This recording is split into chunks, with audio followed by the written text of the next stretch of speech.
अस्सलाम वालेकुम वरहमतुल्लाहि वबरकात। अल्लाह के नाम से शुरू जो बड़ा मेहरबान और निहायत रहम करने वाला है। मैं हूं मोहम्मद नफीस अंसारी और आप देख रहे हैं द पॉलिटिकल। वेस्ट बंगाल से बहुत बड़ी खबर आपके सामने लाया हूं जिससे आपकी आंखें चौंधिया जाएगी। इतनी बड़ी खबर कि इलेक्शन कमीशन ने वेस्ट बंगाल में बाईपोल इलेक्शन करने का फैसला किया है। जी हां, 30 सितंबर 2021 को वेस्ट बंगाल में बाईपोल इलेक्शन किया जाएगा। भवानीपुर से ममता बनर्जी एक बार फिर इलेक्शन लड़ने वाली है। लेकिन बड़ी खबर यह नहीं है, बड़ी खबर तो यह है कि ममता बनर्जी ने ऐलान किया है कि भवानीपुर में हारी तो कोई और बनेगा वेस्ट बंगाल का अगला चीफ मिनिस्टर। यह बड़ी खबर है कि अगर ममता बनर्जी भवानीपुर से हारती हैं तो वेस्ट बंगाल को एक नया सीएम मिलेगा और वो नया मुख्यमंत्री चीफ मिनिस्टर सीएम कौन होगा, इसकी चर्चा हम इस वीडियो में करेंगे। इसके साथ ही साथ ममता बनर्जी भवानीपुर से इलेक्शन क्यों लड़ रही है, क्योंकि हम सब जानते हैं कि नंदीग्राम में ममता बनर्जी ने इलेक्शन लड़ा था और नंदीग्राम में ममता बनर्जी को सुवेंदु अधिकारी के हाथ से हार का सामना करना पड़ा था। इसलिए यह बाईपोल इलेक्शन ममता बनर्जी और वेस्ट बंगाल के लोगों के लिए और तृणमूल कांग्रेस के लिए बहुत बहुत इंपॉर्टेंट होने वाला है। तो आइए जानते हैं मामला क्या है। नंदीग्राम 2021 में जब इलेक्शन हुआ था, सुवेंदु अधिकारी के खिलाफ ममता बनर्जी ने अपना भवानीपुर सीट छोड़कर सीधा नंदीग्राम से इलेक्शन लड़ने का फैसला किया था ताकि वो सुवेंदु अधिकारी को मजा चखा सके। पर अनफॉर्चुनेटली सुवेंदु अधिकारी इस नंदीग्राम सीट से जीत जाते हैं और ममता कुछ ही नंबर से हार जाती है। नंदीग्राम में सुवेंदु अधिकारी को, जो बीजेपी का कैंडिडेट था, उसे 1,09,673 वोट यानी 48.45% वोट मिलता है।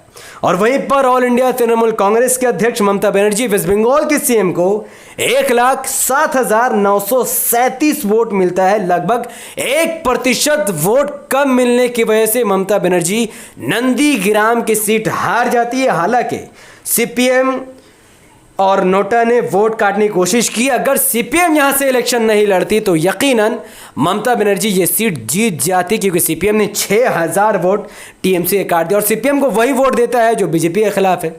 तो जाहिर है कि सीपीएम नहीं रहता तो 6,000 वोट ममता को चल जाते। वेल, ये तो बीती गुजरी बात है। अब नंदीग्राम में हारने के बाद हमारे देश का संविधान कहता है कि ममता बनर्जी, कोई भी स्टेट की चीफ मिनिस्टर, इलेक्शन हारने के बाद 6 महीने तक वापस से वो सीएम बन सकती है। लेकिन 6 महीने बाद इलेक्शन जीत कर उन्हें आना होगा और सीएम बनना होगा। अब 6 महीने बाद ममता बनर्जी एक बार फिर भवानीपुर अपने पुराने सीट से इलेक्शन लड़ने वाली है और इस इलेक्शन में सुवेंदु अधिकारी के खिलाफ नहीं बल्कि बीजेपी की तरफ से प्रियंका टिब्रेवाल इस इलेक्शन में ममता बनर्जी के खिलाफ उठने वाली है।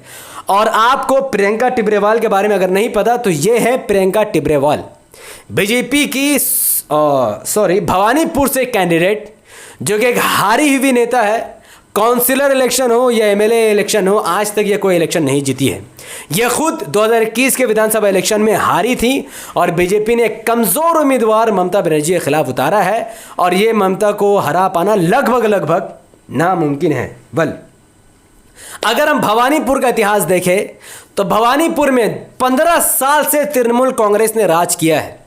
2011 में भवानीपुर से तृणमूल कांग्रेस की तरफ से सुब्रता बख्शी जीते। उसके बाद बाई इलेक्शन ममता बनर्जी ने 2011 को लड़ा उसी सीट से जहां पर ममता बनर्जी जीती। फिर 2016 में भी ममता बनर्जी जीती और 2021 में शुभेंदु चट्टोपाध्याय भी इसी सीट से टीएमसी का टिकट लेकर जीत जाते हैं। तो ये जो भवानीपुर का सीट है तृणमूल कांग्रेस का गढ़ है जिसे हरा पाना लगभग नामुमकिन है। पिछले 2021 के विधानसभा इलेक्शन में भवानीपुर से तृणमूल कांग्रेस ने सुवेंदु चटर्जी को टिकट दिया, जिनको 73,505 वोट मिला था। कुल 57.71% वोट।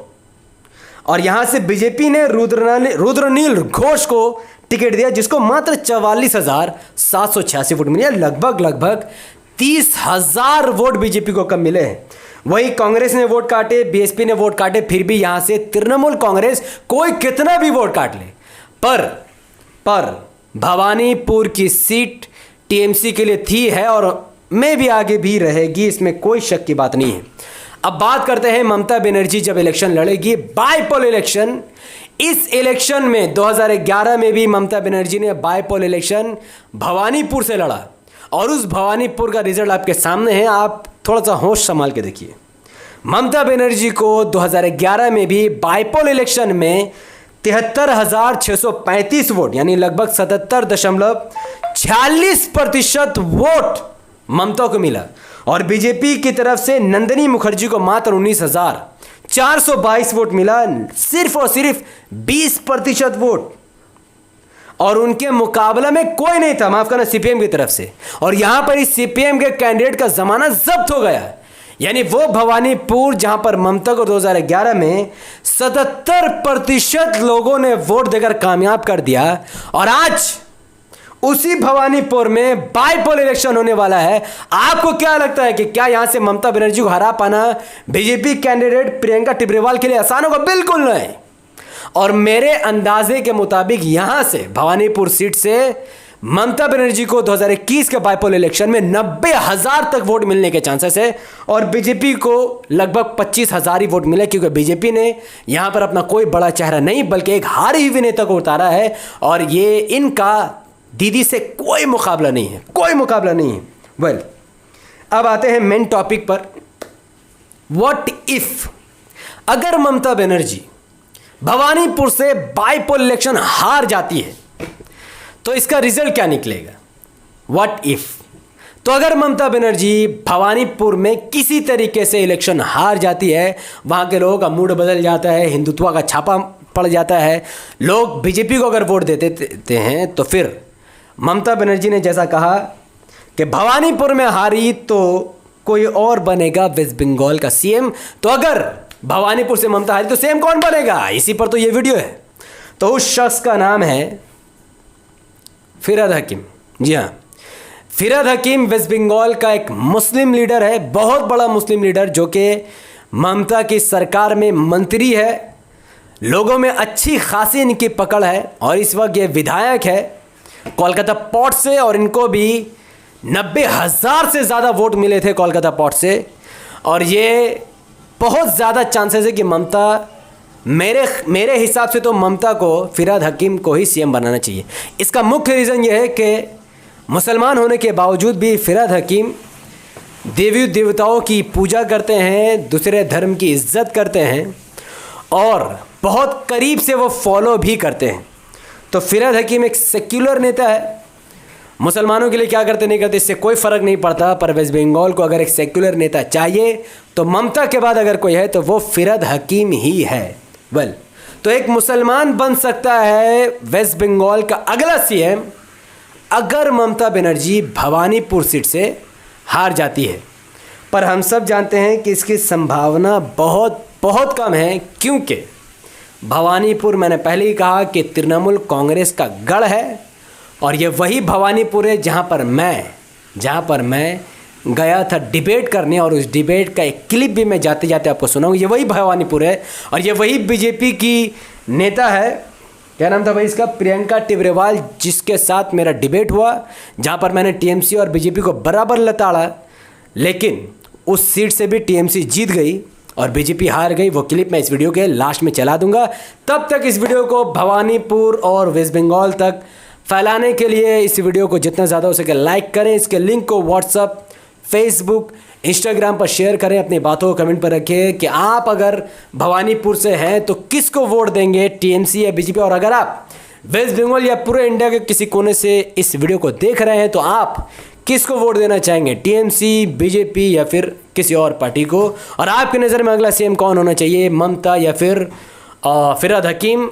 आप अपनी बातों को कमेंट पर रख सकते हैं। हमारे यूट्यूब चैनल द पॉलिटिकल को सब्सक्राइब करें, बेल आइकन को हिट कीजिए, और मुझे अपनी दुआ में याद रखें। बहुत बहुत शुक्रिया। अस्सलाम वालेकुम वरहमतुल्लाहि वबरकात। अल्लाह के सलाम रहमत बरकत अब तमाम भाई और बहनों पर हो, में अल्लाह भी पीस अपॉन अस।